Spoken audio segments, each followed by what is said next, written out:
Welcome friends, welcome back to our channel Chatpatu Kathiawad. અત્યારની દરેક સ્ત્રીઓની સમસ્યા છે વાળ ખરવા અને વાળ પાતળા થવા। તો હેર ગ્રોથ વધારવો અને વાળને લાંબા, ઘાટા અને મજબૂત બનાવવા માટે થઈને આપણે હેર ઓઇલ ઘરે જ બનાવીશું। તો વિડીયો શરૂ કરીએ એ પહેલાં ચેનલને જો સબસ્ક્રાઈબ ન કર્યું તો સબસ્ક્રાઈબ કરી બેલ આઇકન દબાવી ઓલ જરૂરથી દબાવી દેશો, જેને કારણે નવા વિડીયોઝના નોટિફિકેશન આપ સુધી મળતા રહે।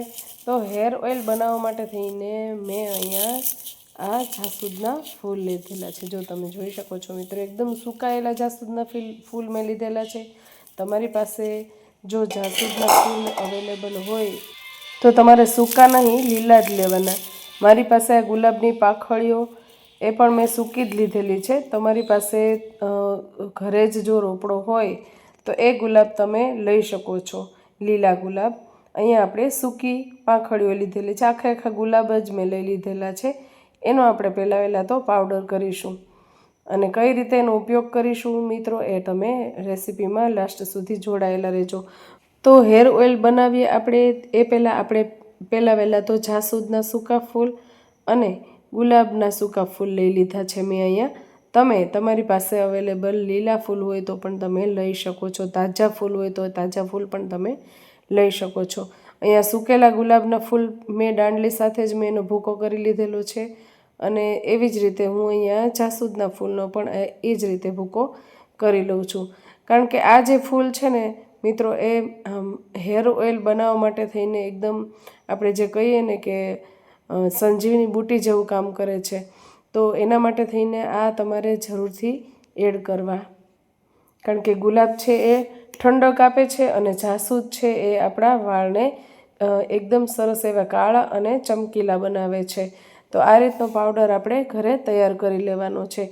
એનો ઉપયોગ કઈ રીતે કરવો છે એ આપણે આગળ જોઈશું મિત્રો।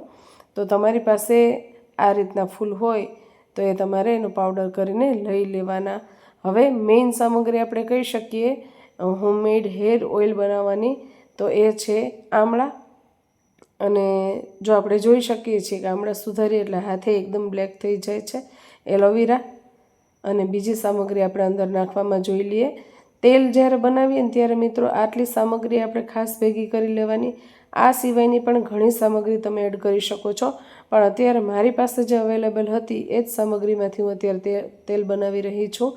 તમે હેર ઓઇલ બનાવો છો ઘરે ત્યારે શું શું એડ કરો છો એ મને કમેન્ટમાં જરૂરથી કહેજો, અને એના ફાયદા તમને થયા છે કે નહીં એ પણ મને કમેન્ટ કરવાનું બિલકુલ ભૂલતા નહીં। કમેન્ટ કરીને જરૂરથી કહેજો।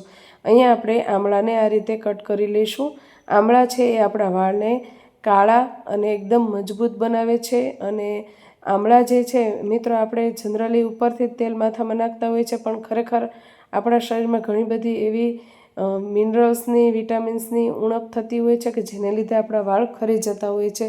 તો માત્ર ઉપરથી જ આ રીતનું તેલ લગાવવું જરૂરી નથી, પણ આંતરિક આપણા વાળ જે છે મજબૂત બને એ માટે થઈને આપણે આમળા જે છે એ ખાવા પણ જોઈએ। તો આમળાને તમે ખાવામાં પણ એનો ઉપયોગ શિયાળામાં જરૂરથી કરજો મિત્રો, અને આ રીતે તેલ બનાવવામાં પણ જરૂરથી કરવો। ત્યારબાદ આપણે મિક્સર જારની અંદર આમળાની સાથે જ એલોવેરા એડ કરી દઈશું અને સાથે જ મીઠો લીમડો એડ કરી દઈશું। એલોવેરા જે છે એનાથી વાળ આપણા એકદમ ચમકીલા અને સિલ્કી થશે। સાથે જ આપણે મીઠા લીમડાના પાન પણ ઉમેરીશું, લગભગ 7 થી 8 ડાળખી એની મેં લીધી છે, એને પણ આપણે ધોઈને એડ કરી દઈશું। એ પણ આપણા વાળને એકદમ કાળા અને મજબૂત બનાવે છે, એ પણ સાથેથી એડ કરી દેવું આપણે। ને ખરેખર તો આપણે મીઠો લીમડો ખાવામાં પણ લઈએ છીએ, એટલે આપણે બેય રીતે આપણે જોઈએ તો એનો લાભ લઈ શકીએ છીએ મિત્રો। તો આ રીતે આપણે આમળા, એલોવેરા અને લીમડો લઈ અને એની પેસ્ટ આ રીતની તૈયાર કરી લઈશું, એકદમ ચટણી જેવી। જો આટલો રસ આ રીતનો આપણે નીકળે એ રીતની, એમાં પાણી કે કોઈ વસ્તુ ઉમેરવાની નથી, એની મેળ જ એમાં ને એમાં આપણે એની પેસ્ટ રેડી કરી લેવાની છે મિત્રો। તો હવે હોમમેડ હેર ઓઇલ બનાવવા માટે થઈને આપણે એક લોખંડની કઢાઈ લઈ લઈશું, ગેસની ફ્લેમ મીડિયમ રાખીશું અને એની અંદર આપણે 250 ml તેલ એડ કરી દઈશું। મેં અહીંયા 500 ml તેલ લીધેલું છે, પણ અહીંયા આપણે પહેલાં 250 ml જે છે એ કોકોનટ ઓઇલ એડ કરી દેવાનું છે। અને જો લોખંડની જે કઢાઈ છે એ લેવાનું કારણ એ છે કે લોખંડની કઢાઈમાં આયર્ન રહેલું છે, જે આપણા શરીર માટે ખૂબ જ ઉપયોગી છે અને આ આયર્ન જે છે એ જ આપણા વાળને કાળા અને મજબૂત બનાવે છે. તો એના માટે થઈને ખાસ લોખંડની કઢાઈ જ લેવી. થોડું એવું તેલ જો આ રીતના બબલ્સ આવવા માંડે એટલે આપણે એની અંદર મેથી દાણા એડ કરી દઈશું. આ મેથી દાણા જે છે એ આપણા શરીર માટે એક દવાનું કામ કરે છે, એટલા માટે આપણે મેથી દાણા ખાસ ઉમેરવા, કારણ કે એ જે છે વાળને તૂટવા દેતા નથી અને વાળને ખરતા અટકાવે છે અને ચમકીલા બનાવે છે અને પ્રોટીનનો સોર્સ પણ મજબૂતાઈ આપે છે, મેથીમાં રહેલો પ્રોટીનનો સોર્સ. ત્યારબાદ આપણે જે ગુલાબની પાંખડી અને જાસૂદના ફૂલ જે લીધેલા હતા એનો પાવડર આમાં એડ કરી દઈશું મિત્રો. અને ગેસની ફ્લેમ સાવ મીડિયમ રાખવાની છે. મીડિયમ ગેસ હશે તો પણ જો આપણે જોઈ શકીએ છીએ એકદમ બબલ્સ થવા માંડ્યા છે ને. તો એ રીતે એ જ સમયે આપણે એની અંદર આ જે પેસ્ટ આમળાની તૈયાર કરેલી હતી એ પેસ્ટને પણ આપણે ત્યારે જ એડ કરી દઈશું કે જેથી કરીને તેલ જે છે એ ઠંડુ સરસ થઈ જાય અને ઘડીકમાં બધી સામગ્રી જે છે એ બળી ન જાય. એ માટે થઈને આ પ્રોસેસ જરૂરથી કરવી મિત્રો, કે જાસૂદના અને ગુલાબનો પાવડર આપણે એડ કરીએ એટલે તરત જ આ પેસ્ટ એમાં એડ કરી દેવાની અને ધીમા ગેસની ફ્લેમ ઉપર આપણે તેલને જે છે એ પાકવા દેવાનું છે. તેલની અંદર આ બધી જ જે સામગ્રી આપણે એડ કરી છે એનો રસ જે છે એ સારી રીતે બેસી જાય અને આપણા વાળને મજબૂત બનાવે અને વાળને ખરતા અટકાવે અને લાંબા બનાવે. તો આ રીતની પ્રોસેસ મિત્રો તમે કરો છો કે નહીં? તમે હોમમેડ હેર ઓઇલ બનાવો છો તો કઈ કઈ સામગ્રી એડ કરો છો એ મને કમેન્ટ કરી અને જરૂરથી કહેજો મિત્રો. આ સિવાય હજી એક સામગ્રી ઉમેરવાની બાકી છે, એટલે વિડીયોમાં લાસ્ટ સુધી જોડાયેલા રહેજો. હવે આપણે જે પેસ્ટ થોડી ઘણી હતી મિક્સર જારમાં એ પણ આપણે એડ કરી દઈશું મિત્રો અને એને ફરીવાર આપણે તેલની અંદર મિક્સ કરી દઈશું. તમે જોયું કે મેં અડધું જ તેલ લીધેલું છે, અડધું રહેવા દીધેલું છે, કારણ કે આ તેલ જે છે એ ઉકળતા ઉકળતા લગભગ અડધીથી પોણી કલાક મારે થઈ હતી. તો એ સમયગાળામાં તેલ જે છે એ ઘણું ખરું બળી જાય છે. તો બને ત્યાં લગી આપણે બધા જ તેલનો ઉપયોગ ન કરતા આ રીતે થોડું થોડું તેલ ઉમેરતા જશું, જેને કારણે તેલ જે છે એ બધું વધુ બળે નહીં અને ગેસની ફ્લેમ એકદમ મીડિયમ રાખવાની. હવે આપણે આ તેલને ધીમા ગેસની ફ્લેમ ઉપર થવા દઈશું અને આપણને કેમ ખબર પડશે કે તેલ છે તૈયાર થઈ ગયું કે નહીં? તો આ રીતે આપણે એને જ્યારે થવા દઈશું ને ત્યારે અત્યારે તો આપણને જો આ રીતનું ઘાટું તમને સે જેવું થીક ચટણી જેવું દેખાતું હશે, કે આપણે જેવી રીતે શાક વઘારીએ ત્યારે ગ્રેવી કેમ દેખાય છે એ રીતનું ગ્રેવી જેવું જ દેખાશે. પણ એને જ્યાં સુધી એનું પાણી અંદરનું જે છે એ હાવ શોષાઈ ન જાય ત્યાં સુધી આપણે એને ગરમ થવા દેવાનું છે. અને જ્યાં સુધી એ ગરમ થશે ત્યાં સુધીમાં જો અત્યારે એકદમ લાલ કલર છે, ત્યારબાદ એનો એકદમ બ્લેક કલર થઈ જાય ત્યાં સુધી આપણે જો અત્યારે આ ચટણી જેવું આપણને દેખાઈ રહ્યું છે, ગ્રેવી જેવું. પણ જ્યારે થઈ જશે ને ત્યારે એકદમ ક્રિસ્પી થઈ જશે અને એકદમ એનો ચપટીમાં તમે લેશો ને તો એકદમ સાવ પાવડર થઈ જાય ને એ રીતનું ફોર્મ તૈયાર થઈ જાય ત્યાં સુધી આપણે એને તેલને જે છે એ ગરમ થવા દેવાનું છે. તો અહીંયા ધીમા ગેસની ફ્લેમ ઉપર હું થવા દઈશ. બસ થોડું થોડું તેલ ઉપર આવવા માંડે એટલે એની અંદર મેં અહીંયા મિનિમમ લગભગ અડધીથી પોણી ચમચી જેટલો મેં સૂંઠ પાવડર ઉમેરેલો છે. આ સૂંઠ પાવડરથી પણ વાળ જે છે એકદમ સારા રહે છે અને આપણને ખબર છે કે જ્યારે પણ લેડીઝને સૂવા વળાવવાની હોય ત્યારે માથું ધોવાનું નથી હોતું, તો આ રીતનું જે છે સૂંઠવાળું તેલ હોય તો એ સૂંઠ માથામાં ભરી દેવામાં આવતી હતી, કે જેને કારણે માથામાં ખોડો પણ ના થાય અને માથામાં બિલકુલ વાસ પણ ન આવતી. તો આ સમયે આપણે પાવડર એડ કરી દેવાથી એની જે ભીનાશ છે બધી જે હશે ને એ શોષાઈ જશે અને જો આપણું તેલ સરસ રેડી થઈ જાય, જો આ રીતનો બ્લેક કલર થઈ જાય ને ત્યાં લગી આપણે થવા દઈશું. હજુ એક સામગ્રી એડ કરવાની બાકી છે મિત્રો, એટલે વિડીયોમાં લાસ્ટ સુધી જોડાયેલા રહેજો. તો અહીંયા આપણને ખબર હોય છે કે આ તૈયાર સામગ્રી થઈ જાય ત્યારબાદ આપણે માથામાં ખોડો ન થાય એ માટે હજુ એક સામગ્રી એડ કરીશું, એ છે લીંબુ.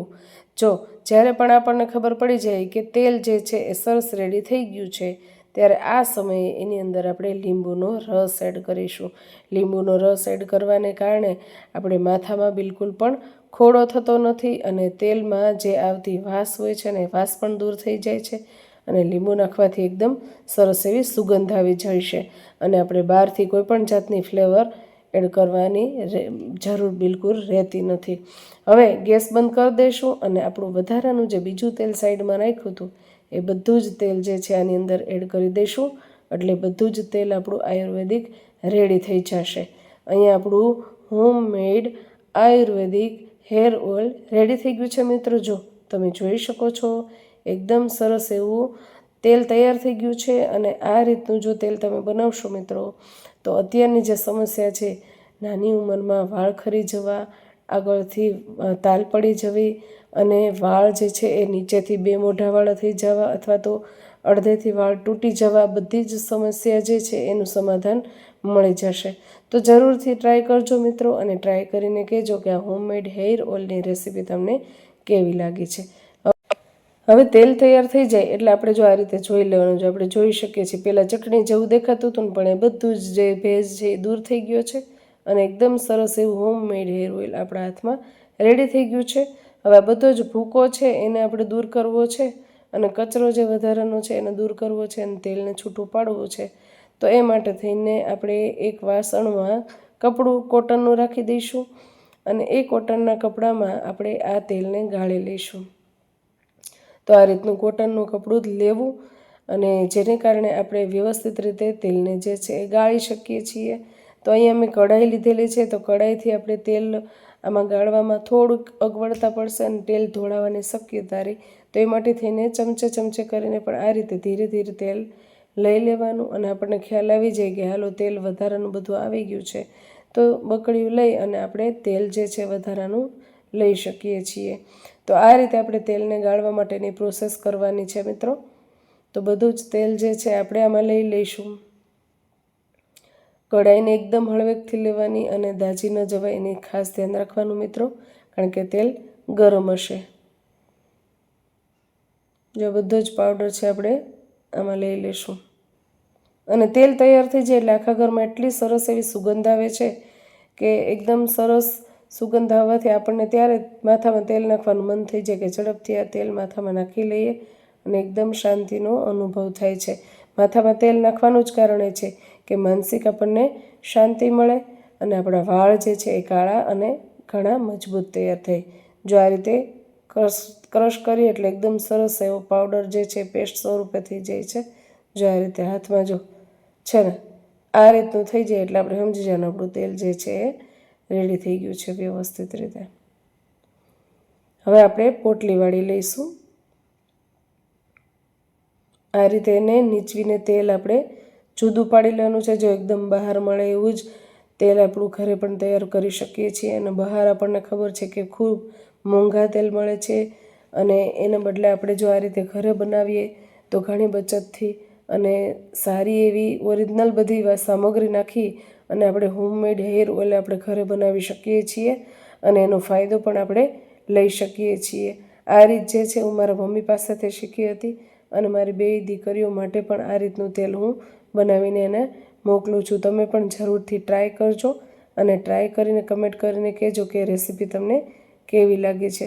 હવે આ રીતે આપણે પોટલીમાંથી તેલ જે છે એ સરસ રીતે નિતારી લેવાનું છે અને આ પોટલીમાં જે મિશ્રણ રહેલું છે એમાંથી પણ તમારે ફરીવાર મિક્સરમાં ફેરવીને પણ તમે એમાંથી તેલ લઈ શકો છો.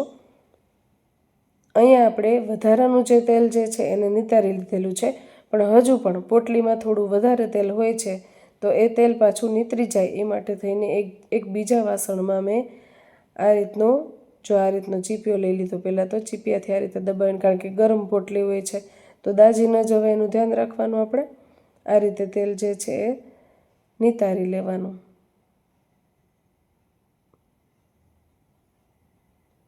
અને એ જ પોટલીને આપણે ચીપીઓ વચ્ચે આ રીતે રાખી વાસણમાં જો આ ચીપીઓ આ રીતે રાખી અને એની માથે પોટલી આ રીતે રાખી દઈશું એટલે વધારાનું જે તેલ હશે એ નીતરી જશે.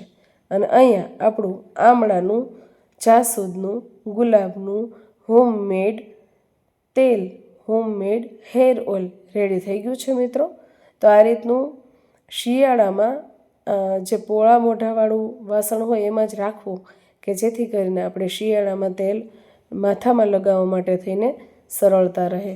તો અહીંયા આપણું હોમમેડ હેર ઓઇલ રેડી થઈ ગયું છે મિત્રો. રેસીપી ગમે તો એક લાઇક જરૂરથી આપી દેજો. ચેનલ પર ન હોય તો સબસ્ક્રાઈબ કરી લેજો, બેલ આઇકન દબાવી ઓલ જરૂરથી દબાવી દેજો મિત્રો. જય સોમનાથ, જય માતાજી.